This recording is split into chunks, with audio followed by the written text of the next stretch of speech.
బాల్యం నుండి నేర్చుకోవాల్సిన పాఠాలు చక్కగా వివరించిన బ్రదర్ ఎలిఫెస్ గారికి వందనాలు.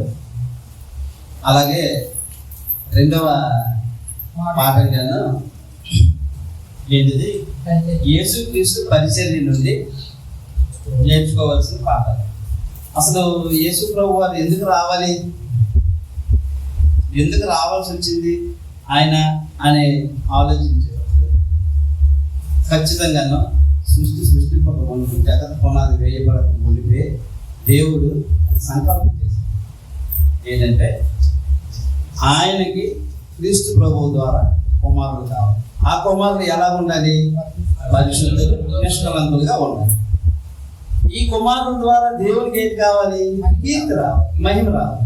అంటే ఇది ప్లాను. ఈ ప్లాను ఇలా ఉంటే అప్పుడు కరెక్ట్గా ఏదైనా తోటలో అవ్వని ఆదాముని సృష్టించడం జరిగింది. అలాగా సృష్టించేటప్పుడు సాతానుడు ఎంటర్ అయ్యి దేవుడి యొక్క ఆలోచనని పక్కన పెట్టేసి అవ్వగారు పాపం చేయడం జరిగింది. తర్వాత వాళ్ళు ఏదో తోట నుంచి బయటికి రావడం, పిల్లలు ఒకరు అలాగా తప్పులు చేస్తుంటే దేవుడి యొక్క ప్రణాళిక ఏంటి, నా కుమారులందరూ నా దగ్గరికి వచ్చి నన్ను కీర్తించాలి, మహిమపరచాలి. ఇది దేవుని ప్లాన్. కానీ దేవుని ప్లాన్ ఏంటవుతుంది, మారిపోతుంది. అంటే దేవుడికి ప్లాన్ తప్పు చేశారా దేవుడు, ఆయనకి ఆలోచన లేదా, ఉంది. అందుకనే ఆయన మంచి చెట్లలో తెలివించి పాలన చెప్పు ఇంకొకటి రెండు పెట్టారు. అంటే ఆయన మనుషుల్ని ఆజ్ఞ ఇచ్చే ఇలా చెయ్యండి అంటే చెయ్యగలరు, కానీ మనకి స్వేచ్ఛనిచ్చారు. మనమే ఎన్నుకోవాలి, జీవమా మరణమా, తప్ప ఒప్ప మనమే ఎన్నుకోవాలి. మనమే ఎన్నుకో ముందుకు సాగి. అయితే ఇలాగ ప్లాన్ చేస్తుంటేటప్పుడు పరిస్థితి అనేది, ప్లాన్ అనేది పక్కకి వెళ్ళిపోతుంది. అందరూ నరకం వైపు అలాగా అడుగులు వేసేస్తున్నారు. అలాగే వేసేటప్పుడు ఒకరు రావాల్సి వచ్చింది. క్రీస్తు ప్రభు వారు వచ్చారు. బ్రదర్ చక్కగా క్రీస్తు ప్రభు వచ్చారు, ఆ బాల్యం ఎలా పుట్టారు అనేది చాలా చక్కగా వివరించి చెప్పారు. ఇప్పుడు ఆయన పుట్టి పెరిగి పెద్దవాళ్ళు అయిన తర్వాత 3.5 సంవత్సరాలు ఆయన పరిచర్య చేశారు. ఆ పరిచర్య ద్వారా ఇప్పుడు బాల్యం ద్వారా మనం నేర్చుకున్నాం పాఠం. మరి ఆయన పరిచర్య నుంచి మనం ఏమైనా తెలుసుకోవాల్సిన అవసరం ఉంది ఆ పాఠంలో. అయితే మనం ఈ లోకంలో చూసేటప్పుడు ఎంతో గొప్పవాళ్ళు అనబడిన వారు ఉన్నారు. ఎవరైనా పూర్తి మాదిరి చూపించారా అంటే ఎవరు చూపించలేరు. ఎందుకంటే పరిశుద్ధత లేదు, పవిత్రత లేదు, నీతి లేదు, న్యాయం లేదు, ఏమీ లేదు. మరి ఎలాగా నిన్ను నన్ను ఆయన వాళ్ళ పరలోకానికి తీసుకెళ్ళగలరు? తీసుకెళ్ళలేరు. అయితే ప్రభువారి పరిచర్య నుండి మనం కొన్ని విషయాలు నేర్చుకునేటప్పుడు సంపూర్ణమైన మాదిరి ఎవరైనా చూపించారా అని మనం ఆలోచిస్తే ఎవరు చూపించలేదు. మీరు ఎవరినైనా చూడండి, భక్తులనైనా చూడండి, అబ్రహాం గారి నుంచి చివరి వరకు చూడండి, సంపూర్ణమైన మాదిరి ఎవరు కనపరచలేదు. అలాగే గొప్పవారు అనబడిన ఒక గాంధీ తాత, లేకపోతే నెహ్రూ, లేకపోతే ఇంకెవరు ఆలోచించేద్దామా, ఎవ్వరు కూడా సంపూర్ణమైన మాదిరి అయితే కనపరచలేదు. ఎవరు కనపరిచారు అని మనం ప్రశ్నించుకుంటే ఎవరు కనపరిచారు? ఒకే ఒక్కరు, క్రీస్తు ప్రభువు మాదిరి కనపరిచారు. ఏంటంటే మనం మొదటి పేతురు పత్రిక 2వ అధ్యాయం 21వ వచనం కానీ చూస్తే ఆయన నిజమైన మాదిరి మన కొరకు ఉండిపోయారండి. ఆ మాదిరి ఏంటంటే, ఆ మాదిరి తాలూకా అర్థం ఏంటని మనం ఒకసారి ఆలోచిస్తే, మాదిరి అంటే మనకు మాదిరి అంటే ఏంటి బ్రదర్ అంటే, మాదిరి అంటే ఆదర్శం. నాకు ఆదర్శం ఉంచిపోయి నేను అతనిలా చేస్తాను అన్నాను. మాదిరి అంటే రోల్ మోడల్. ఇలా బ్రదర్ చెప్పారు, తండ్రి ఏం చేయను కుమారుడు అలాగే చేయను. ఆయనకు ఒక రోల్ మోడల్ ఉన్నారు, మనకి కూడా ఒక రోల్ మోడల్ ఉండాలి. మనం ఎవరిలా ప్రవర్తించాలి? యేసు ప్రభు వారిలాగా. ఆయన ఎందుకంటే మాదిరి ఉంచిపోయారు. ఆయన మనిషిగా ఉండి రక్తమాంసాలతో ఉండి దేవుడే తగ్గించుకొని మనిషిగా వచ్చి ఆయన ఒక మనిషి ఎలాగ జీవించాలి అని అనేది చక్కగా చూపించి వెళ్ళిపోయారు.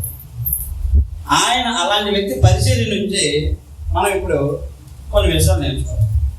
దినవృత్తాంతాల గ్రంథము 29వ అధ్యాయము 11వ వచనం. సెకండ్ రెండవ దినవృత్తాంతాలు 29వ అధ్యాయం 11వ వచనం. ఒకసారి చదవండి.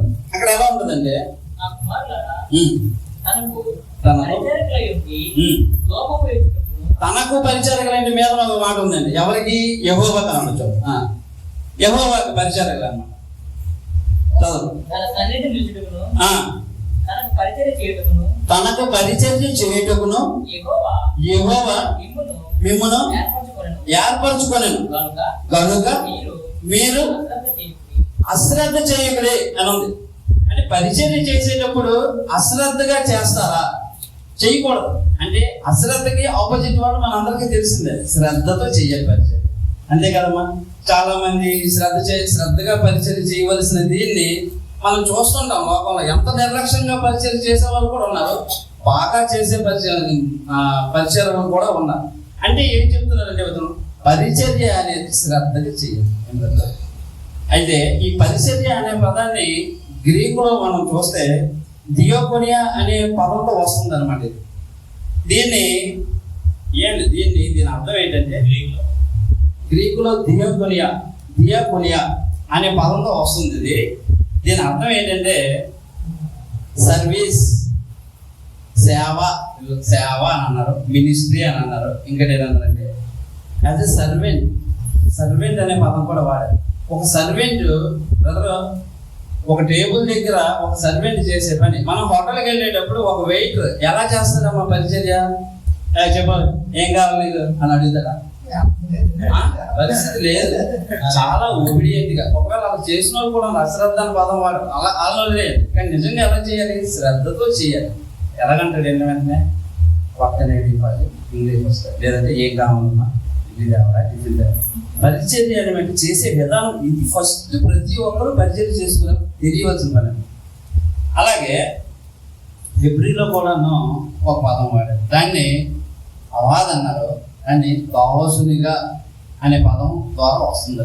ఇప్పుడు ఈ దాసుడు అనేది గ్రీకులో మనం చూస్తే దాసుడు అనే పదానికి దులోస్ అనే పదం వాడేదానికి దాని అర్థం ఏంటంటే దాసుడు, బానిస అంటే సొంత హక్కు లేనివాడు, యజమానిని ఆధీనంలో పూర్తిగా ఉన్నవాడు. ఈ పరిచయం చేసేవాడు దానికి డెఫినేషన్ ఏంటంటే బానిసగా చేయాలి.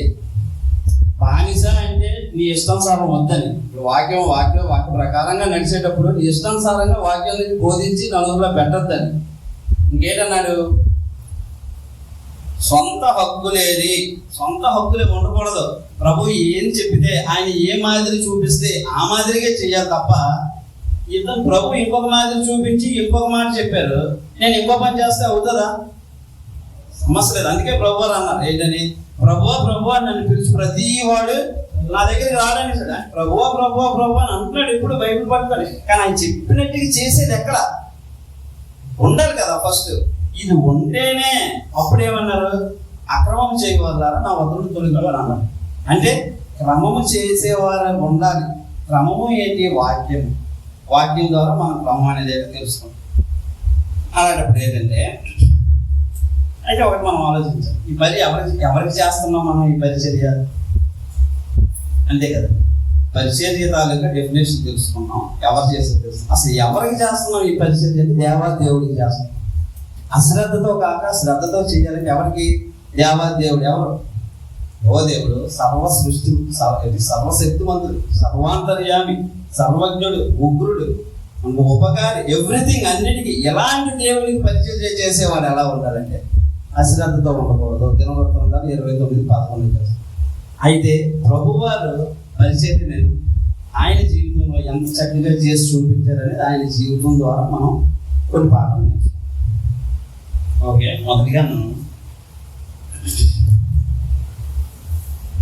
మొదటిగా ప్రభువారు మన పరిచర్య జీవితంలో ఫస్ట్ ప్రారంభించేది ఏంటంటే సువార్తను ప్రకటించడం. ఆయన జీవితం నుంచి మనం నేర్చుకోవలసిన మొట్టమొదటి మాట ఏంటంటే సువార్త ప్రకటించడం. తండ్రి ఏ పని మీద అయితే పంపించాడు సంపూర్ణంగా ఆయనకి విధేయుడిగా చక్కగా సువార్త ప్రకటించడం. ఒకనొక రోజుల్లో సువార్త మనం ప్రకటించేటప్పుడు చాలా కష్టం.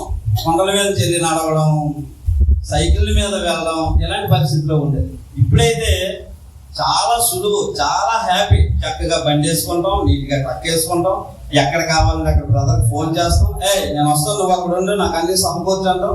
అంటే పరిస్థితి ఇప్పుడు అంత చక్కగా ఉంది సువార్త ప్రకటన చేయడానికి. అయినా సరే ఆ రోజుల్లో సువార్త ప్రకటించి క్రైస్తవ్యాన్ని నిజంగా చాలా విస్తరించారు. కానీ మరి ఇన్ని సదుపాయాలు ఉండేటప్పుడు కూడా సువార్త విషయంలో కొందరు ఎలా ఉంటున్నారు అనేది మరి మనకు తెలియదు, ప్రశ్నించుకోవాలి నిజంగా. అయితే ఇలాంటి సువార్త ప్రకటించడం విషయంలో ప్రభువారు మార్కు సువార్త 1వ అధ్యాయము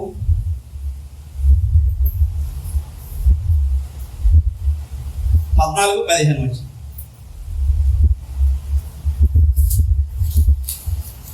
మార్కు సువార్త 1వ అధ్యాయము 14 వచ్చి. ఫాస్ట్ చదవాలి. యోహాను శరపరమైన తరువాత యేసు కాలం సంపూర్ణమై ఉంది, దేవుని రాజ్యం సమీపించింది. Brother mark right. వారు మనసు పొంది సువార్త నమ్ముడని చెప్పుచు దేవుని సువార్త ప్రకటించు గలిలేకి వచ్చాడు. అది చూసారా, మారు మనసు పొంది అని సువార్త ప్రకటించు గలిలేకి వచ్చాడు. నిజంగాను ఈవేళ ఇప్పుడు యెరూషలేము నుంచి ఒకవేళ గలిలేకి వెళ్ళాలన్నా, గలియల నుంచి హెబ్రోన్కి వెళ్ళాలన్నా, అక్కడ నుంచి బెతస్దాకి వెళ్ళాలంటే చిన్న విషయం కాదు. కాలినడకన వెళ్ళి ఎండ, ఇంకా మరి అరణ్యము అని అన్నారు కానీ ఎడారి ప్రాంతాలే. మరి ఎంత కష్టపడి ప్రభు వారిని సువార్త చేసే పరిస్థితులు ఉన్నాయి కదా. అయితే అలాంటి సువార్త ఏంటంటే ప్రభువారి పరిచర్య నుంచి మనం సువార్త ప్రకటన అనేది మనం చూస్తాం. ఇది ప్రతి క్రైస్తవుని బాధ్యత కూడా, సువార్త చేయడం అనేది. అలాగే మార్కు సువార్త 10వ అధ్యాయము 1వ వచనం. అక్కడ ఎలా ఉండదంటే ఆయన అక్కడ నుండి లేచి యూదయ ప్రాంతమునకును యోర్దాను అద్దరికి వచ్చును జనసమూహం తిరిగి ఆయన యొద్దకు కూడి వచ్చిరి. ఆయన తన వాడకు చెప్పున వారికి మరలా బోధించరా. చాలు, సువార్త ప్రకటన అంటే చూసారా, ఎక్కడ ఆయనకి అవకాశం దొరికితే మరలా బోధించడం మొదలైంది. అవకాశాన్ని ఆయన ఎక్కడ వదులుకోలేదు. బోధించడం. ఈవేళ బోధించడానికి ఒకవేళ మనకు అవకాశం వచ్చేటప్పుడు నాకు డ్యూటీ ఉంది అని అంటాను, లేకపోతే ఇంకొక ఆయన అంటారు నాకు పని ఉంది అని అంటాం, ఇంకొక ఆయన పని. కానీ ప్రభు వారికి పనులు లేవా? కుటుంబం లేదా? ఉంది. అయినా సరే ఆయన తన పని దేవుడైతే ఏదైతే చెప్పాడు ఆ పని నిమిత్తం ఆయన వాడికి చెప్పిన బోధ అయిపోయింది. ఏంటి బ్రదర్, వాడికి చెప్పిన ఫుడ్ అయిపోవాలి మనకి, వాడికి చెప్పిన కాలకృత్యాలు అయిపోవాలి మనకి, వాడికి చెప్పిన అయిపోయిందా? పరిచర్య నుంచి మనం నేర్చుకోవాల్సిన మాట సువార్త చేయడము, బోధించడం. అలాగే మార్కు సువార్త 1వ అధ్యాయం 45వ వచనం. మార్కు సువార్త 1వ అధ్యాయం 45వ వచనం. అక్కడ ఏది ఉండదంటే అయితే వారు వెళ్ళి దాని గురించి విస్తారంగా ప్రకటించడకును. ఎవరు మీద నుంచి కుష్ఠుగానికి స్వస్థత చేస్తారు. చేసిన తర్వాత విపరీతమైన ప్రచారం జరిగిపోయింది. నెక్స్ట్ విస్తారంగా ప్రకటించడకును, ఆ సంగతి ప్రచురం చేయటకును ఆరంభించడు కనుక ఆయన పట్టణంలో బహిరంగంగా ప్రవేశింపలేక వెలుపల అరణ్య ప్రదేశములలో బహిరంగంగా ప్రవేశింపలేనంత పరిస్థితి వచ్చేసింది. అంటే ఎంతమంది జనం ఉంటుందండి పట్టణంలోనట, బహిరంగంగా ప్రవేశించలేకపోయాడట. బ్రదర్ ఆలోచిస్తామా ఎంత జనం ఉంటారు? ఒకవేళ చాపమని చేస్తారు కదా, అక్కడికి వెళ్ళేటప్పుడు ఖాళీ ఉంటుంది, ఆ జనాలు ఉండదండి. అంటే ఆ జనమే ఇసుకేస్తే ఇసుక రాలని అనుకుంటాం. లేకపోతే ఇంకా మన విజయనగరంలో పెద్ద యాత్ర అవుతుంది, ఎంత జనం వస్తారు. మరి పట్టణంలోనూ ప్రవేశించలేనంత పరిస్థితి వచ్చేటప్పుడు ఆయనకి ఎంత పేరు ఉంటుందండి. నలుదిక్కుల నుండి అంటే యెరూషలేము సెంటర్ పాయింట్ ఉంది, అటుపక్క తూరు ఉంది, ఇటుపక్క ఇది ఉంది, కింద నుంచి యోదయ ఉంది. ఈ చుట్టుపక్కల దేశాలు అందరూ చుట్టుపక్కల వచ్చేస్తున్నారు. వస్తే అతనికి ఎలా మంది బ్రదర్ అందులో నుంచి వచ్చి వెళ్ళి మాట్లాడలేని పరిస్థితి. అంటే నేను ఏమన్నది, ఎంత పేరు వచ్చింది నిజంగా. అంత జనవాసం ఉంటే ఇప్పుడు సువార్తలు ఏం చేస్తారంటే ముందు కానుకలు చచ్చి పంపించేస్తారు. ఏం లేదు, ముందు అది పడిపోవాలి. తర్వాత నూనె రాసేసి రుణాలు అక్కడ పెట్టేస్తుంటారు, వ్యాపారం జరిగిపోవాలి. తర్వాత నూనె రాసి స్వస్థతలు అన్నారు. అంటే ప్రభువుని అలా చేశారా? ప్రభువుని అలా చేశారా? వాడికి చెప్పులు బాగు చేశారు, వాడికి చెప్పులు బాగు చేశారు. తర్వాత ఇంకా 11:43లో ఒక మాట ఉంది ఏంటంటే, వినట వారికి శక్తి కలిగినంత, అంటే వినడానికి అతనికి ఎంత శక్తి ఉందో ఇది నాకు బోధించవచ్చు. ఏంటి అది నిజంగా ఇది చదివేటప్పుడు నేను నిజంగా ఈ పాఠం తీయలేదు.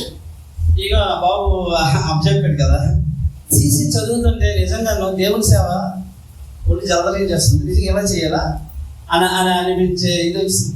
అంటే వినడానికి ఆలికి శక్తి ఉండాలంట, వినడానికి శక్తి కొలదే అంట, చెబుతూనే ఉన్నాడంట బాగా. మన ప్రభు వారి పరిచయం నుంచి ఇంత మంచి పనులు మనం నేర్చుకోమా?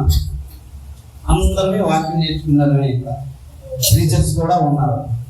పొద్దున్న వాక్య సువార్త ప్రకటన చేసేటప్పుడు ఇలాంటి సిచ్యువేషన్లో వచ్చేటప్పుడు మనం ఆయనలాగే మనం చూడాలి. ఇంకోటి ఏంటంటే ఒకసారి ఆలోచిస్తుంటారు, ఎంత పేరు వచ్చింది, చుట్టుపక్కల జనాలే ఉన్నారు అందరూ.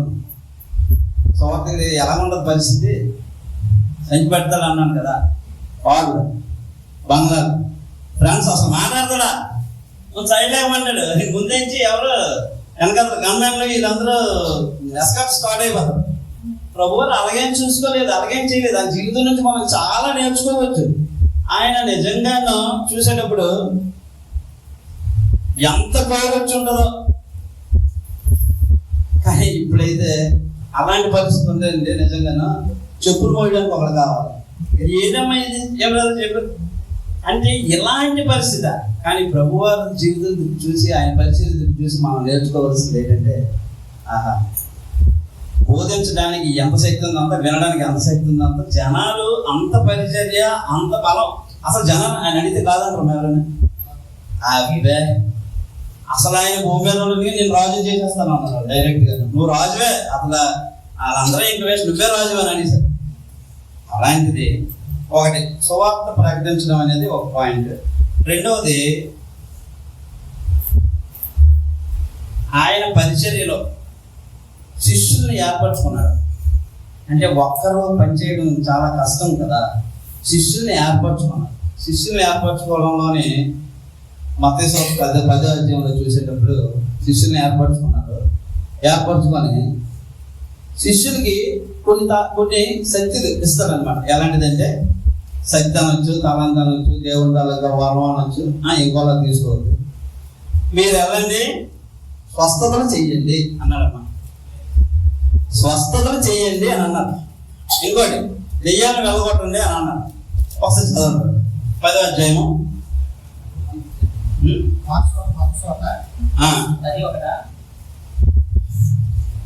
ఆయన 10వ అధ్యాయం 7 నుంచి 8 వచ్చినారా?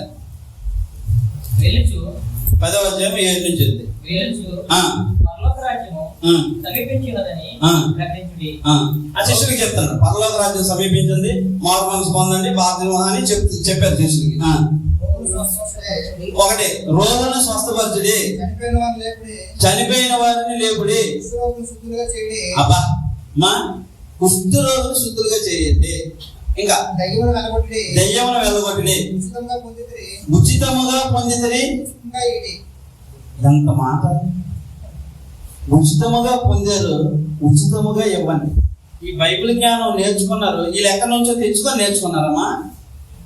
బ్రదర్, టీచర్లు కానీ, లేకపోతే స్కూల్స్ కానీ, డైరెక్టర్స్ కానీ, ఇంకెవరైనా ఒకవేళ నిజంగా శిష్యులు అనుకుంటే, నిజంగా చెప్పండి, ఆయనకే ఈ వరాలు ఉన్నాయి, ఈ స్వస్థతలు ఇచ్చేది కానీ ఇస్తారు బ్రదర్ శిష్యులకి. ఇప్పుడు నిజంగా చెప్పండి, ఇచ్చే పరిస్థితి లేదు. కానీ అతను ఇవ్వకపోతే ఏది, మన బైబిల్ ఉంది, మనం కష్టపడి చదివి దివారాత్రములు ధ్యానించి మనం జ్ఞానం సంపాదించుకోవాలి. దేవుడు అడుగువాడన్నిటికీ ధారాళంగా ఇస్తారు. కానీ లోకంలో పరిస్థితి ఏంటంటే అలా ఆయన ప్రభువు వారు అంత శక్తివంతుడు అయ్యింది కూడా ఏ రోజు ఆయన శిష్యుల దగ్గర ఏమైనా ఎక్స్పెక్ట్ చేశారా? అస్సలు ఎక్స్పెక్ట్ చేయలేదు. అంతే కదా, దేవుడు వరకు చూసి అంటే ప్రభు వారి జీవితం నుంచి, ఆయన పరిచయం నుంచి మనం నేర్చుకోవాల్సిన పాయింట్ ఏంటంటే ఇదో. ఇంకా ప్రభు వారి పరిచర్య నుంచి మనం నేర్చుకోవాల్సింది ఇంకొక పాయింట్ చూద్దాం. ముందు సువార్తకి పరిచర్యకి సంబంధించినవే చెప్తున్నాను. పరిచర్యకి సంబంధించి మనం లోకసువార్త 4:16 చూద్దాం. లోకసువార్త 4:16. దయచేసి అందరూ చక్కగా రాసుకోండి. తరువాత ఆయన తాను పెరిగిన నజరేతునకు వచ్చెను, తాను వాడుక చొప్పున విశ్రాంతి దినమందు సమాజ మందిరంలోనికి వెళ్ళి చదువుటకై నిలుచుండగా. దేనికమ్మా? చదువుటకై. చూసారండి, దేవుడు ఆయన జ్ఞానం తక్కువ. ఫస్ట్ విశ్రాంతి దినానికి వెళ్ళాడు అంటే ఆరాధన మానలేదు. దేవుడే ఉండి ఒక రోల్ మోడల్ అయ్యండి మనందరికీ. అవునా? అంటే స్వస్థత, అంటే ఏమైనా చేస్తాడు, నీటి మీద నడిస్తాడు, ఏమైనా అద్భుతాలు, స్వస్థతలు ఇవన్నీ చేసినప్పుడు ఎక్కడికి వెళ్తాడమ్మా? ఆరాధనకి వెళ్తాడు. నిజంగా మనందరం ఆలోచించాలి ఈ మాట. నేను కానీ మీరు కానీ ఎవరైనా, ఒక ప్రీచర్ అయినా ఒక సంఘ సభ్యుడైనా ఆరాధన విషయంలో చాలా సీరియస్గా ఉండాలని ప్రభు పరిచయం నుంచి ఆయన మనం ఇదంతా ప్రభు పరిచర్యలోకి వచ్చిన తర్వాత మనం చూసుకో. ఇంకోటి చదువుటకు నిలుచుండి అంటే ఆయన ప్రతి శనివారం చదవడం అనేది ఆయనకి అలవాటు. సమాజం అంటే మనము కూడా ఎవ్రీడే మనకి ఏంటి వాక్యం? కీర్తనలు 1వ అధ్యాయం, దివారాత్రము దాన్ని ధ్యానించబడి ధన్యుడు. అది చదివితే ఆయన కొన్ని బెనిఫిట్స్ కూడా ఎలా ఉన్నాయో కూడా కిందనే ఉంది. చక్కగా 1వ అధ్యాయం ఇంటికి చదివితే నిజంగా చాలా బాగా అర్థమవుతుంది అన్నమాట. నెక్స్ట్ ఎన్వాయిల్ చెప్పానండి, సువార్త ప్రకటించడం చెప్పాను, శిష్యుల్ని ఏర్పరచుకునేటప్పుడు ప్రభువారి పరిస్థితి చెప్పాను, వాక్యం ధ్యానించడం చెప్పాను, వాక్యం ధ్యానించడం, ఆరాధనకు వెళ్ళడం చెప్పాను. అలాగే ప్రభువారి జీవితం నుంచి చూసేటప్పుడు మనం ప్రార్థనా జీవితం అనేది మనం చూస్తాం. ఆయన పరిచయం నుంచి మనం నేర్చుకోవాల్సిన విషయం ఏంటంటే ప్రార్థనా జీవితం. అమ్మా, ఆయన కూడా ప్రార్థన చెయ్యాలా? చెప్పండి. చెయ్యాలి. ఎందుకంటే ఆయన కూడా మనిషిగా వచ్చాడు, రక్త మాంసాలు కలిగి వచ్చాడు. సేమ్ మనలాంటి ఎలా మనకి ఎలాంటి ఫీలింగ్స్ అయితే ఉన్నాయో ఆయనకి కూడా సేమ్ అలాంటి. మరి ఆయన చేయించలేదా? ప్రార్థనా జీవితం మనం చూసేటప్పుడు లోకసువార్త 5వ అధ్యాయం 16వ వచనం చూస్తే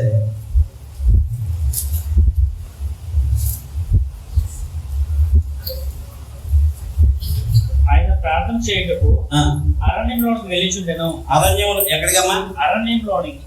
ఆయన ప్రార్థన చేయడానికి అరణ్యంలోకి వెళ్ళిపోతున్నారు. అంటే ఎందుకు అరణ్యంలోకి వెళ్ళిపోతున్నారు? అరణ్యంలోకి వెళ్ళే ప్రార్థన చేయాలని కాదు, ఈయన ఇక్కడ ప్లేస్ ఉండట్లేదు, చుట్టుపక్కల జనాలే. ఇంక ఎక్కడ చూసినా ప్రభు మాకు స్వస్థత ఇవ్వు, ఇంక భోజనాలు పెడుతున్నారు, అన్ని చేస్తున్నారు. అంటే 2 రకాల జనాలు, స్వస్థతకి తినడానికి వచ్చిన జనాలు వేరు, బోధ వినడానికి ఆయన మార్గంలో నడిచిన జనాలు. కానీ ఆయన అయితే ఫాలోయింగ్ అయితే ఇలాగలేదు. ఆయనకంటే ప్రార్థన చేసుకోవడానికి అసలు ప్లేస్ లేక అరణ్యంలోకి వెళ్ళిపోతున్నారంట. పక్కన ఉంటాయి, అక్కడ కూడా వచ్చేసిన సందర్భాలు కూడా ఉన్నాయి. పేద శిష్యులు వచ్చేసారు, బాబు వచ్చేస్తున్నారు రా అని చెప్పి. ప్రభువారి పరిచయం నుంచి మనం నేర్చుకోవాల్సిన అవసరం ఏంటంటే ప్రార్థనా జీవితం ఖచ్చితంగా ఉంది. మంచి ఉపమానం చెప్పారు ఆయన కదా, పరిచయుడు సొంత. ఎంత మంచి ఉపమానం చెప్పారు. ప్రార్థన చేయడంలో కూడా ఒక నీతి చెప్పారు. కంపారిజన్ ఉండకూడదు. పరిచయుడు అయితే ఏం చేస్తున్నాడు? కంపేర్ చేసుకుంటున్నాడు. వీళ్ళకి నేను కాదు, నేను కానుకలు ఇస్తున్నాను, నేను ఉపవాసాలు వెళ్తున్నాను, ఉపవాసాలు చేస్తున్నాను అని గొప్ప చెప్పుకుంటున్నాడు. ఇక్కడ సొంకర అయితే అంటున్నాడు, నేనైతే పనులెత్తి నీకు ప్రార్థించడం కూడా నాకు ధైర్యం చాలట్లేదు. ప్రార్థనలో కూడా నీదు చక్కగా చేయాలి. ప్రభు వారు ప్రార్థన చేసే విధానం కూడా మనకి చక్కగా నేర్పారు. ఆ పరిచర్య నుంచి మనం ప్రార్థన చేసే పరిస్థితిని కూడా మనం నేర్చుకోం. అలాగే ప్రార్థన చేసేటప్పుడు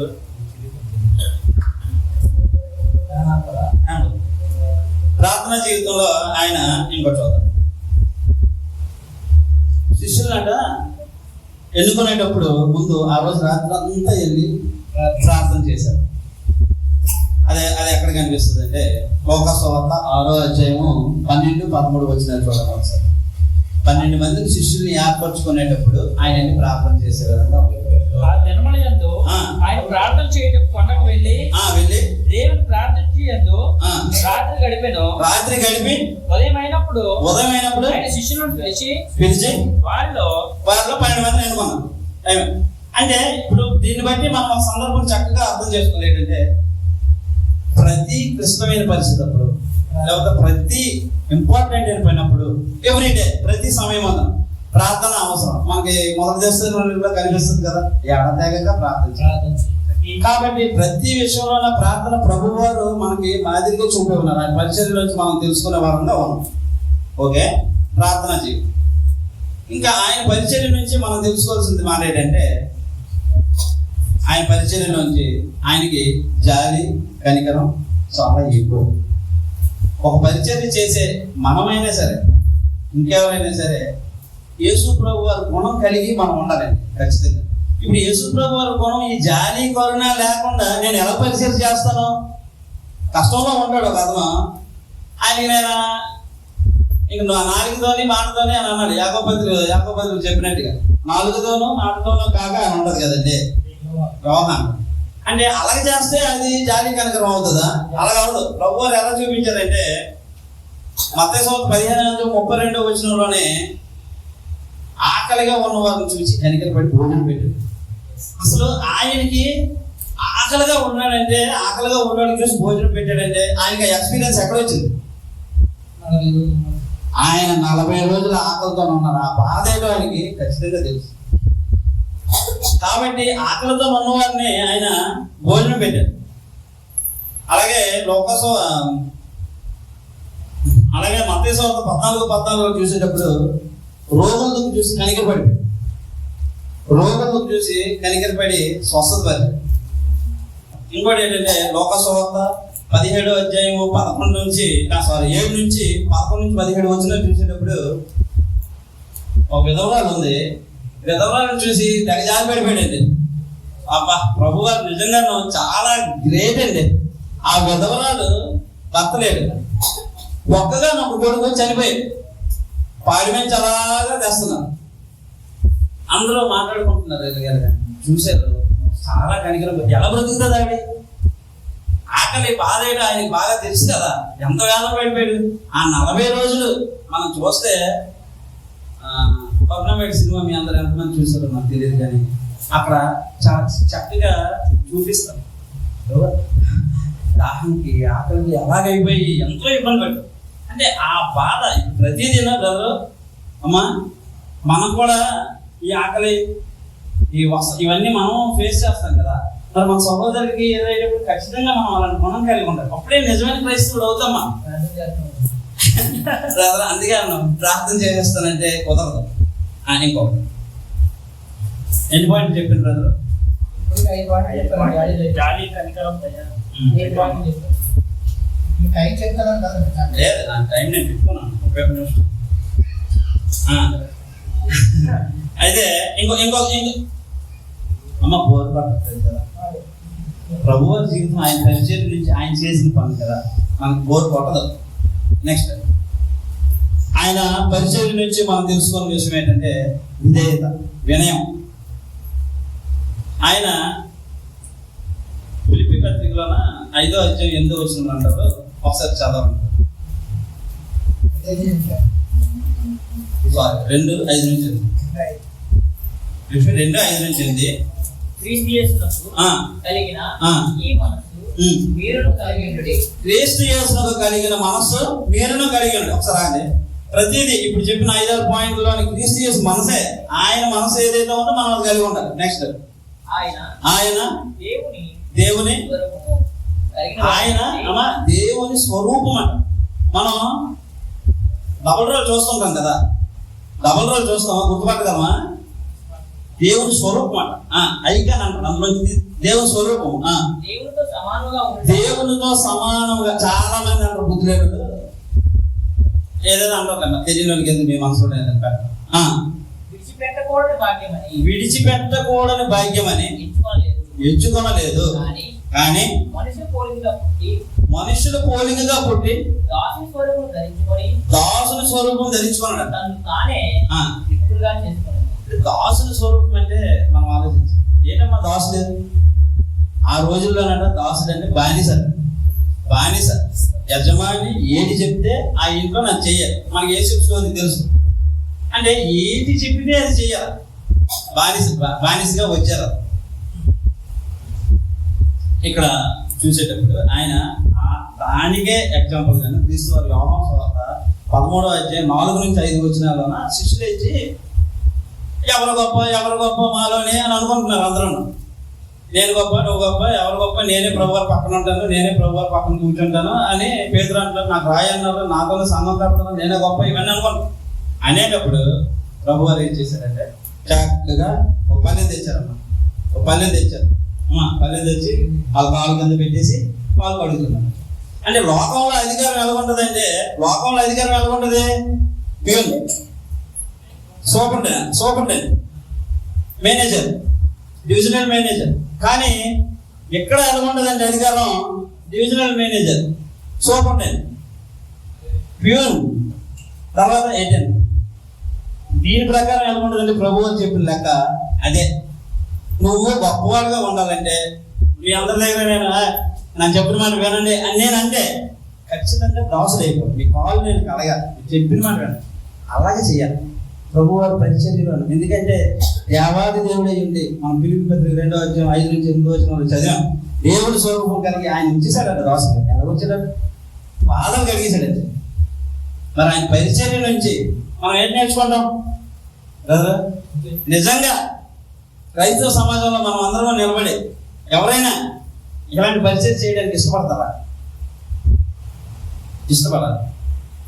ఇష్టపడితే మనం అనుకుంటాం ఏంటంటే కష్టం, ప్రేమ చూపించాను అన్నారు కదండి. ఆ పాయింట్ నెక్స్ట్ చెప్తాను. పాయింట్ ప్రేమ చూపించాను అనేటువంటి ప్రేమ చూపిస్తే కష్టమే. ఏంటి సహోదరుడికి ఒంట్లో పోలేదు, మరి నేను ఛార్జీ కట్టుకొని వెళ్ళాలి కదా, ఖర్చు అవుతాయి కదా, పండుగ పరమ ఇవ్వాలి కదా, ఖర్చు అవుతుంది కదా, కష్టమే కానీ చెయ్యాలి. ప్రభు చెప్పారు అది. అయితే యేసువారు మాత్రం నిజంగా శిష్యులు పాదాలు కడిగేటప్పుడు నేను మీ గురువుని కదా, నాకు ఈ స్వస్థతలో ఇవన్నీ నేను చేసేస్తాను కదా, చనిపోయిన లేపాను కదా, నేనేంటి నీ కాలు కడగడం ఏంటని అనుకున్నాడా? అంటే అట్లీస్ట్ మనం కాలు కడిగి తగ్గించుకుంటే చాలు. మా ఒక్క దగ్గర అట్లీస్ట్ ఒక ఫోన్ చేశాను అనుకో, ఇవాళ నేను ఫోన్ చేశాను, అతను కానీ నా ఫోన్ ఎత్తకపోతే 2 సార్లు ఫోన్ చేసి నేను ఎత్తను. ఎంత ఈగో కలుగుండి ఎక్కేది లేదు, ఖచ్చితంగా అందుకనే చెప్పాను. అంటే ఇలాంటి పరిస్థితి ఉంది. అంటే ప్రభు వారు గర్వంతో ఎక్కడ కనిపించారు. అలాగే దాని శిష్యులే రేడే మరి ఇప్పుడు ఏంటంటే ఆ టైం ఉంది.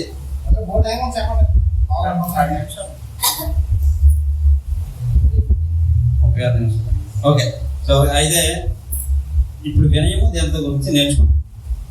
నెక్స్ట్ అయిపోతుంది. నెక్స్ట్ మనం చూసేటప్పుడు క్షమించడం, క్షమాపణ. ప్రభువారి పరిచర్య నుంచి మనం తెలుసుకోవాల్సిన గొప్ప విషయం ఏంటిది? అసలు యేసు ప్రభు జీవితం గురించి చూస్తే నేను 10 పాయింట్లో 8 పాయింట్లు ఎన్నో రాశాను, కానీ చాలా అండి ఎన్ని పాయింట్లు ఆయన ఏ కోణంలో కానీ ఏ పరిస్థితిలో చూసినా ఎందులో నేను మాదిరి తీసేసుకోవాలి. అంటే నేను అంటున్నాను, ఇలా నిలబడ్డాడు అనుకోండి చక్కగా, అందులో కూడా మాదిరి తీసుకోవాలి. అందులో కూడా ఒక ఒబీడియన్స్ ఉంటుందేమో, చూపులో కూడా, మాటలో కూడా, చెయ్యసంలో, ప్రతి దాంట్లో ఉంటది. అయితే క్షమించడం అనేది ఆయన గొప్ప గుణం అండి. బ్రదర్ చెప్తారు తర్వాత, నిజంగా అలాంటి మనిషి మీద మూస్తాడు, బట్టలు లాగేశాడండి. రోజులు కట బట్టలు 5-6 వేసి ఉంటాయి, ఒక్కటే మనలో ఎలా కాదు, దానిలో బట్టలన్నీ తీస్తారండి. అంటే మన భాషలో చెప్పాలంటే గోసుపట్లాగా వదిలేశారండి. అంటే ఎంత అవమానం, ఎంత హేళన, విడిగుద్దులా. పోలీస్ స్టేషన్ వాళ్ళు తప్పు చేశాం కాబట్టి చేస్తారు, తప్పుకు తగ్గ శిక్ష అనుభవించాలి. మనం ఆయన ఏం తప్పు చేశాడా? నీ కొరకు నా కొరకు ప్రాణం పెట్టి రక్తం చిందించి మన పాపాలను కడిగి మనకి నిత్య రాజ్యంలో నడిపిస్తున్న దేవుడు. ఆయన ఎందుకు ఇబ్బంది పడాలి? కేవలం మన కొరకు, నీ కొరకు, నా కొరకు, మనందరి కొరకు. ఇందాక ఒక సంకల్పం ఉంది కదా, దేవుడు ఏర్పరచుకున్నాం ఆ పనిని చేయడానికి. అంటే ఈ క్షమాపణ గుణం ఏంటో ఒకసారి చూద్దాం. అమ్మా నిజంగా చెప్తున్నా, ఇప్పుడు నేనున్నాను ఇలాగా, రే ప్రకాశ్ నువ్వు తిండిపోతురా అన్నారు. ఊరుకుంటున్నాండి, ఏడమ్మా ఎప్పుడు నేను తిండిపోతే ఎప్పుడు ఎడిచాను ఇచ్చారు అని అంటాను నేను. అవునా? తిండిపోతు అని అన్నారు అతనికి. ఇంకేటన్నారు? తాగుపోతు అని అన్నారు, మద్యపాని అని అన్నారు. అమ్మ ఊరుకుంటామా బ్రదరు, సంఘంలో నువ్వు నాకు అది కనీసం బాబు నేను అక్కడ లేను అది నిరూపించుకోవడానికి ఎంతో యాదన పడిపోతాం. కానీ ఆయనకి అసలు ఆ మాటలు చెల్లుతాయి. ఒకసారి ఆలోచిద్దాం మనం. ఆయన కంటే తిండిపోదట, ఆయన అంటే తాగుపోదట, ఆయన దెయ్యాలు పట్టాడు, బజ్జిపోదట, అంటే ఇతర దేవతల పేరు పెట్టి.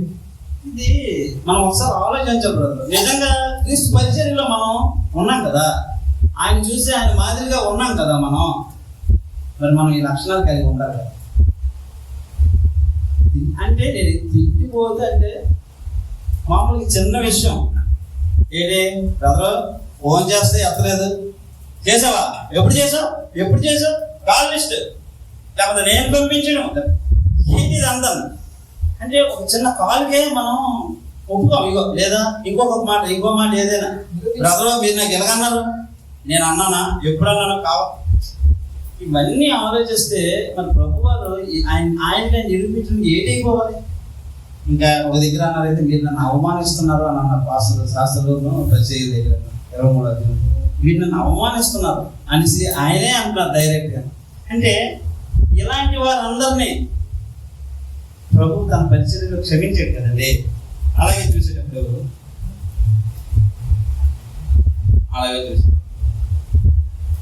ఒకసారి మనం పేదరు ఉన్నాడు కదా, పేదరు గారు ఉన్నారు. పేదరు గారు అన్న ప్రభు దగ్గర 3.5 సంవత్సరాలు ఎలాంటి శిష్యుడమ్మా దాదాపు అసలు నా సంఘం నువ్వే కడతావు అన్న, అంటే నువ్వే చూస్తావు అని చెప్పారు.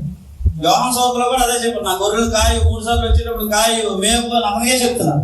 అయితే ఒక మాట మనం ఆలోచించాలి. మనకి డబ్బు, హోదా, ఆస్తి అంతా ఉంది. ఇలాంటప్పుడు ఇతను నాకు హ్యాండ్ ఇచ్చారు, ఏదో నాకు ఎవడో పడుతున్నప్పుడు వెళ్ళిపోయాడు అని అంటాం, ఎందుకంటే ఇంత హోదా ఉంది. కానీ నిజంగాను ఆయన చుట్టూ లోకమంతా జనమంతా తిరుగుతున్నారు. ఓకే, ఆయనకు అసలు ఖాళీయే లేదు. అలాంటి గొప్ప వ్యక్తి, అలా మన కోసం ప్రాణం పెట్టిన వ్యక్తి పేదరు ఏం చేశాడు? పేదరు గారు ఏం చేశారు? నువ్వెవరో నాకు తెలియదు అని 3 సార్లు అన్నారు. 3 సార్లు నువ్వెవరో నాకు తెలియదు అని ఇంచుమించాలి మొహం మీద అన్నట్టే. ప్రభు అక్కడ ఉంటే ఈ పక్కన చూస్తున్నాడు అది క్లియర్గా. ఆలోచిద్దాం. నిజంగా ఒక డైరెక్టర్ గారు ఉన్నారు, లేకపోతే ఇంకెవరో ఉన్నారు. మనం ఎవరిని విమర్శించడం అని కాదు, జస్ట్ ఎగ్జాంపుల్ తీసుకోవడం అంతే. అయితే చూసేటప్పుడు మనం ఆలోచించాలి. ఒకవేళ నువ్వు నాకు తెలీదు అని అన్నారు. ఓకే, ఎవరు? పేదరు గారు అన్నారు. ఇతను మళ్ళీ ఈవేళ పేదరు గారి పేరు చెప్పి మనందరం చెప్పుకుంటున్నాం. ఈవేళ నిజంగా ఈ స్కూల్ ఉందండి, మీరందరూ ఉన్నారు, మీ అందరూ స్టూడెంట్స్, నేను ప్రిన్సిపల్ని, నేను మీకు వాక్యం లేకపోతే పాఠంలో నేర్పిస్తున్నాను. మీరు నాకు అనిమనిగా ఉండాలని నేను కోరుకుంటున్నా. లేకపోతే నువ్వెవడో నాకు తెలియదు అని నేను అన్నాను, నేను మీకు హెల్ప్ చేయదు కదా ప్రభు అయితే. కానీ నిజంగా లోకంలో నేనేం చేస్తాను బ్రదర్, ఆయనకి రానే వద్దు. ఒకవేళ సంఘం అయితే అక్కడ నేను ఏదో అండగట్టి పంపించాను, లేకపోతే ఇంకేదో చేసేస్తాను. అయితే ఇలాంటి పరిస్థితుల్లోనే ప్రభు గారి తాలూకా పరిచర్యలోని మనం క్షమాపణ అనేది చాలా చక్కగా చూసుకోగలం. ఇంకోటి ఏంటంటే ప్రేమ. మరి ప్రేమ అనేది చెప్పుకోకుండా ప్రభు వారి గురించి అవదు. ఆయన ఎంత ప్రేమ చూపించారంటే చెప్పారు కదా. ఇంకా మరి అది అతను క్లియర్గా చెప్తారు, మరి నేను అది అతను తాగుతాను చెప్పను. కానీ ఆయన ప్రేమ ఒకటి చెప్తాను. ఇందాక చెప్పాను, మా చరణం బాబు చెప్పాడు, కర్ణ పెట్టి చూసాడంటే చూశాడు. కుష్ఠరోగి ఉన్నాడు, పక్కన పెడతాం. మనం ఆ బురదలో పడిపోయి ఒక అతను ఉన్నాడు, ఆ మమ్మీ వచ్చింది, నాన్న ఈ గురించి ప్రార్థన చెయ్యి అని అమ్మా దూరం పెట్టి అప్పుడు ప్రార్థన చేస్తాను కూడదండిపోద్ది కదా, లేకపోతే పావులు మొత్తం మీద రేట్ చేసేస్తాడు కదా. వాడికి దేవుడు ఇలా పట్టుకొని స్వస్థత చేస్తాడు. ముట్టి అని ఉన్నది పదం, ముట్టి అని ఉంది. నిజంగా పాత నిబంధనలో కుష్ఠరోగం గురించి ఆలోచించేటప్పుడు లేవీకాండము తీయద్దులండి, లేవీకాండము 13, 14 వచ్చిన అధ్యాయాలు. 13వ అధ్యాయంలో ఏంటంటే కుష్ఠు పొరలు కూర్చుని వివరణ. 14వ అధ్యాయంలోని కుష్ఠము కొరకు పవిత్రత కొరకు చెయ్యి విధులు అన్నాడు. అంటే కుష్ఠం వచ్చినాడు అంటే ఊరవతలు ఉండాలి, ఆ నెవ కూడా ముట్టకూడదు. మనం ఇప్పుడు పద్మమేడ అన్నాను కదా, అక్కడ కూడా ప్రభు చెప్పేటప్పుడు రాజబాబు ఆ మోసం చేశాడు. రాజబాబు అక్కడ ఉండేటప్పుడు జనాలంతా పారిపోతున్నారు కదా, అమ్మో కుష్ఠవాడు వచ్చాడు, కుష్ఠవాడు వచ్చాడు, కుష్ఠవాడు వచ్చాడు. ప్రభు గారు అతని దగ్గరికి వెళ్ళి పుట్టి స్వస్థపరిచాడు. ఇలాంటి ప్రేమ అనే గుణం మనం కలిగి ఉంటాం. ఇంకా 2 నిమిషాలు అయితే నేను ఒక మాట చివరిగా చెప్పి ముగిస్తాను. ఇప్పుడు నేను చెప్పిన పాయింట్ ఏంటి బ్రదర్, ఒకసారి రిపీట్ చేయండి ప్లీజ్. ఏదే చేసేది ఒకటి, 2 ప్రార్థన జీవితం, జాలి కనికరం, హోదా ఎక్కువ మంది జనం వచ్చినా సరే అది లేదు. ఇంకా విధేయత, వినయం, క్షమాపణ, ప్రేమ. చివరగా ఇప్పుడు ఇన్ని పాయింట్లు ఉన్నాయి కదండి, ఇన్ని పాయింట్లు చెయ్యాలంటే ఒక్కటి ఉండాలి, ఆ ప్రేమ అది కూడా ఇంకా ఒకటి ఉండాలి. అది మనకి సెల్ఫ్ కంట్రోల్ ఉండాలి. ప్రభువారు తన జీవితంలో మత్తయి సువార్త 4 మా తమ్ముడు నాకు చెప్పేటప్పుడు, అందుకే అది ఇందులో నేను యాక్ట్ చేయలేదు, పరిచర్యగా రాకముందు జరిగిన పరిస్థితి ఉంది కదా. అందుకని ఏంటి అక్కడ సాతానుడు ఎలా శోధించడమా, 40 దినాలను పరీక్షించాడు. ఆయన నలగొట్టుకోడు, సాతానికి అంత సీన్ లేదు, ఆయనకి ఆయన. అయితే అక్కడ చూసేటప్పుడు సాతాను డైరెక్ట్ 3 బాణాలు వదిలేడు. శరీరాశ, నేత్రాశ, జీవబిడంబం. శరీరాశ, నేత్రాశ, జీవబిడంబం. ఈ 3 గుణాలు నీలోని నాలోని అస్సలు ఉండకూడదు. ఈ 3 గుణాలు ఉన్నాయంటే ప్రేమ చూపించలేము, క్షమాపణ చేయలేము, వినయం చూపించలేము, విధేయత చూపించలేము. ఇంక నేత్రాశ, శరీరాశ, జీవబిడంబం ఉందంటే ఆ జనాలు చేరేటప్పుడు అస్సలు ఉండలేను. జనాలు ఆహా ఓహో అని ప్రసిద్ధి చేస్తాను, వద్దని చెప్తున్నాడు. అసలు ఇవన్నీ మనం చెయ్యాలంటే ఒకటి సెల్ఫ్ కంట్రోల్ ఉండాలి, రెండోది ఏంటి ఉండాలంటే అమ్మా మొదటి తిమోతి 4వ అధ్యాయము 7వ వచనం. బ్రదర్ రిక్వెస్ట్, ఇది చెప్పకపోతే అంత అపవిత్రులైన ముసలమ్మ. మొదటి తిమోతి 4వ అధ్యాయం 7వ వచనం. మొదటి తిమోతి 4వ అధ్యాయం 7వ వచనం. మా గవర్నమెంట్ బ్రదర్ ఒకసారి కూడా చదవలేదు, ఆయన టక చదివేస్తారు అసలు. అపవిత్రులైన ముసలమ్మ ముచ్చటను విసర్జించి దేవభక్తి విషయంలో నీకు నీవే సాధకము చేసుకో. ఏం చేయాలి? ఇంకా చదవంటారు. శరీర సంబంధమైన సాధకము కొంచెం మట్టికే. శరీర సాధకమైన విషయం కొంచెం మట్టికే. ఇప్పుడు ఎక్సర్సైజ్ చేస్తాను, పరిగెడతాను, ఇవన్నీ శరీరానికి బలం కొంచెం మట్టికే. కానీ దేవభక్తి విషయంలో చదవండి. దేవభక్తి విషయంలో నీకు నీవే సాధకం చేసుకోను. శరీర సంబంధమైన సాధకం కొంచెం మట్టుకే ప్రయోజనకరం కానీ దైవభక్తి ఇప్పటికే దేవుని విషయంలోనూ లాభము జీవ విషయంలోనూ వాగ్దానంతో కూడినది. ఇప్పుడు దేవభక్తి అని అనేది, ఈ దేవభక్తి మనం ఎలా సంపాదించుకోగలము ఇందులో ప్రభు చదవడం మానలేదు, ఆరాధన మానలేదు, మేలు చేయడం మానలేదు, విధేయత చూపడం మానలేదు, ప్రేమ చూపడం, ఇవన్నీ ఉంటేనే దేవభక్తి విషయంలో మనం ముందుకెళ్తాం. ఇంకొకటి ఎఫ్సి పత్రిక 4వ అధ్యాయం 15వ వచనం లాస్ట్. ఎఫ్సి పత్రిక 4వ అధ్యాయం 15వ వచనం. ప్రేమ కలిగి సత్యము చెప్పుచు క్రీస్తు వలె ఉండుటకు మనం అన్ని విషయాల్లో అమ్మా. ఇప్పుడు చెప్పిన విషయాల్లో ఏదైనా ఒకటి తప్పిపోతే ఎదుగుతామా? అన్ని విషయాల్లోనే. చివరిగా ఇంకొక మాట బ్రదర్ అయిపోయింది. 1 పేతురు 2వ అధ్యాయం 1వ వచనం. 1 పేతురు 2వ అధ్యాయం 1వ వచనం. ప్రభువు దయాళుడని మీరు రుచి చూచిన ఎడల దుష్టత్వమును చాలు ప్రభువు దయాళుడని రుచి చూడాలి. రుచి చూడటం అంటే ఇప్పుడు ఇలాంటివన్నీ చెయ్యాలి. ఒక్క ఎగ్జాంపుల్ చివరిగా చెప్పేస్తుంది ఏంటంటే, మనమాట ఉప్పులా ఉండాలి. ప్రభువే చెప్పారు. అయితే ఈ ఉప్పు ఇప్పుడు ఈ విషయాలన్నింటిలో నేను ప్రభువా చేశారు కదా, స్వస్థత చేశారు, ప్రేమ చూపించారు, వినయం చూపించారు. ఆయన కనపడలే. ఆయన గొప్ప చేసుకోలే, దేవుడిని గొప్ప చేశారు. ఇప్పుడు ఈ ఎగ్జాంపుల్ కూడా మీకు అదే చెప్పు. మటన్ కూడా వండుదాం. మటన్ కావాలి, పుదీనా కావాలి, కరివేపాకు కావాలి, కారం కావాలి, ఉల్లిపాయలు కావాలి. మనం తినేటప్పుడు మటన్ మటన్ లేకపోతే వండలేం. ఈ మటన్ ఎలా ఉండదట? చక్కగా ఉండదు. కానీ ఉప్పు అని ఎందుకన్నా తెలుసమ్మా? ఈ మటన్లో అన్నీ కనిపిస్తాయి కానీ రద్ర ఏం కనపడదండి, ఉప్పు కనపడదు. నిజంగా క్రైస్తవ జీవితం మనం ఎలా ఉండాలంటే, ప్రభువే ముందు కనపడాలమ్మా. ఏ పని చేసినాను ఈ ఉప్పు అనేది ఎలా కనబడదో, మటన్ కూర ఎలా కనిపిస్తుందో, ప్రభువు మాత్రమే కనబడాలి. నేను చేసే పరిచర్యలో ప్రభువు మాత్రమే కనబడాలి. ఎలా కనబడ్డారు ఇక్కడ యేసు ప్రభు వారు? ఆయన కనబడలే, తండ్రినే మహింపరిచారు. కాబట్టి నేనేం చెప్తున్నానంటే, మనము కనబడకూడదు. ఇదిగో నేను చేశాను, ఇదిగో ఎంతమంది వచ్చేసారు, ఇదంతా నా గొప్ప వద్దు. వాక్యము దేవుడు. మీ అందరూ ఓపికతో విన్నందుకు మీ అందరికీ వందనాలు.